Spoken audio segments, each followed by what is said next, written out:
Sa inyo pong lahat na naririto at nakikibahagi sa ating banal na pagdiriwang, sa mga sumasama po sa atin sa pamamagitan ng ating Facebook Live, sa inyo po mga peregrino ng pag-asa, lalo tigit ngayon pong taon ng Hubileo, muli magandang umaga po sa inyong lahat.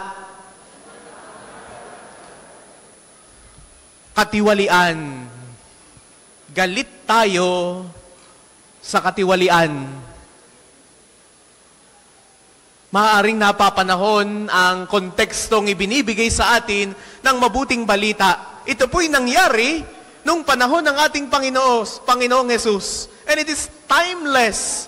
Nangyari noon, kaya't maaaring nangyayari pa rin magpasa hanggang ngayon.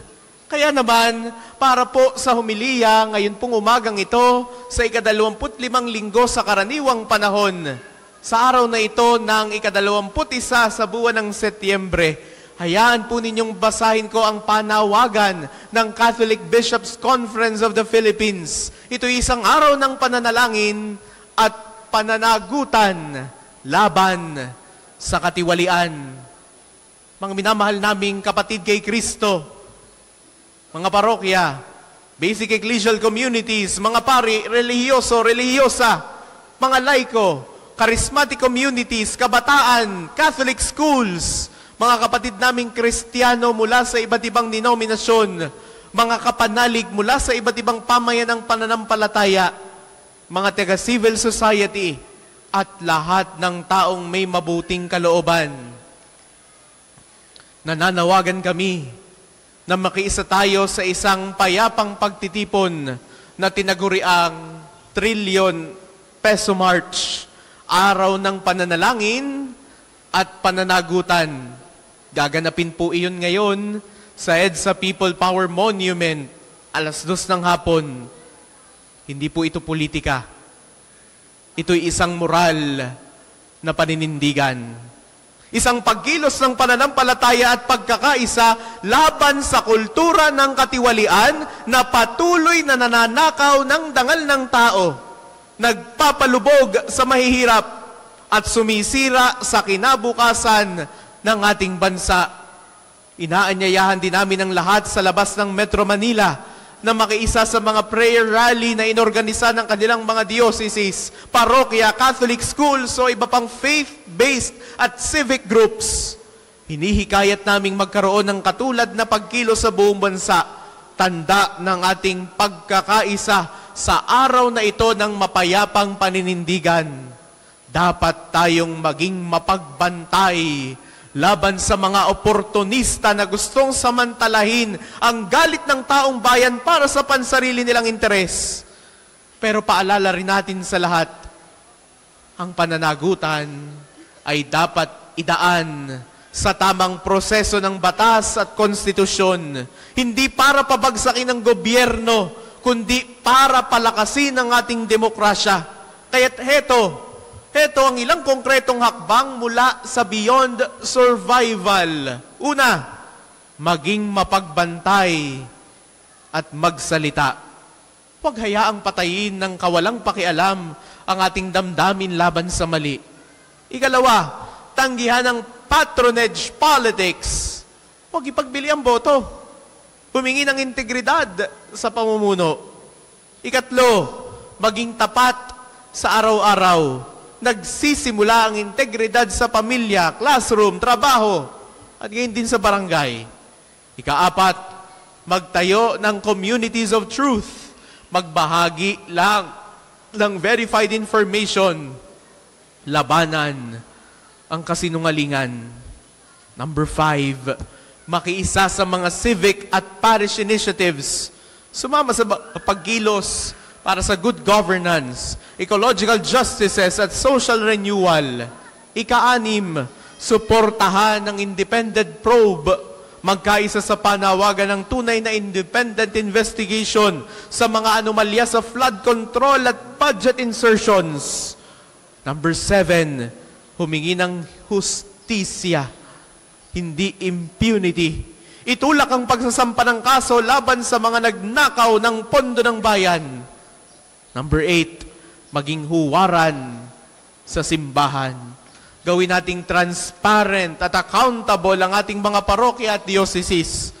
Number 9, mamuhay ng simple. Tanggihan ng luho.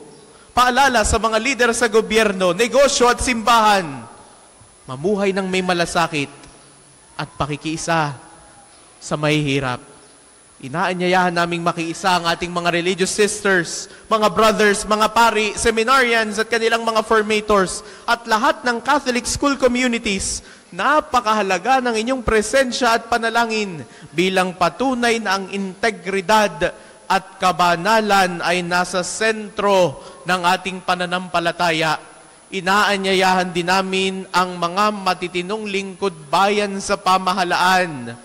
Ang inyong pakikilahok ay magsasabi sa lahat na hindi lahat sa gobyerno ay tiwali at may pag-asa ang reforma kapag buhay ang konsensya. Mga kabataan, sa inyo namin ipinagkakatiwala ang isang espesyal na misyon. Sabi ni Jesus, maging maamo tulad ng kalapati at matalino tulad ng ahas. Nasa inyong mga kamay ang kapangyarihang hindi pa nagkakaroon ng iba pang mga henerasyon. That is digital space. Gamitin ninyo ito ng matalino at matapang para ilantad ang katotohanan, labanan ang kasinungalingan at bumuo ng mga komunidad ng konsensya. Tandaan, ang lakas ninyo ay hindi sa galit, kundi sa pag-asa, hindi sa karahasan, kundi sa katotohanan at pagkakaisa. Mga kapatid, ang katiwalian ay hindi lang tungkol sa perang ninakaw. Ito ay tungkol sa kinabukasang ninanakaw. Mga tahanang laging binabaha, kalikasang sinisira, at mga oportunidad na nasasayang para sa mga anak natin.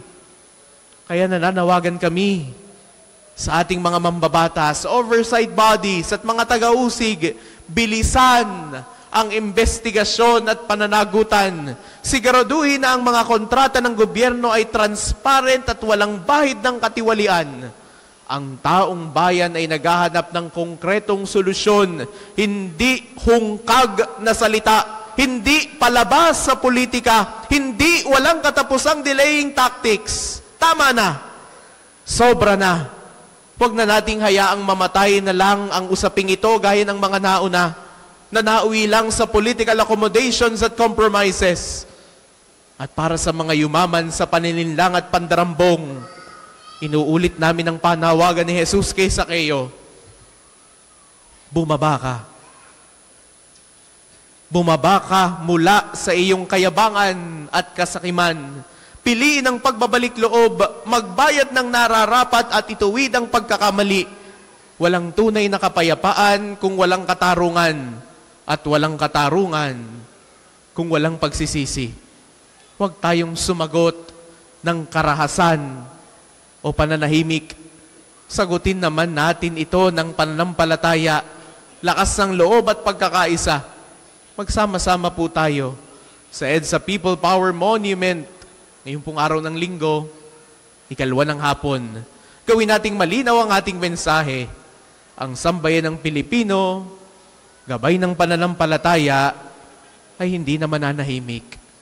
Manindigan tayo para sa katotohanan, katarungan at pagbabago, maging maamo tulad ng kalapati at matalino tulad ng ahas, at sama-sama tayong bumuo ng isang bansang tapat, makatarungan at tunay na mga tao.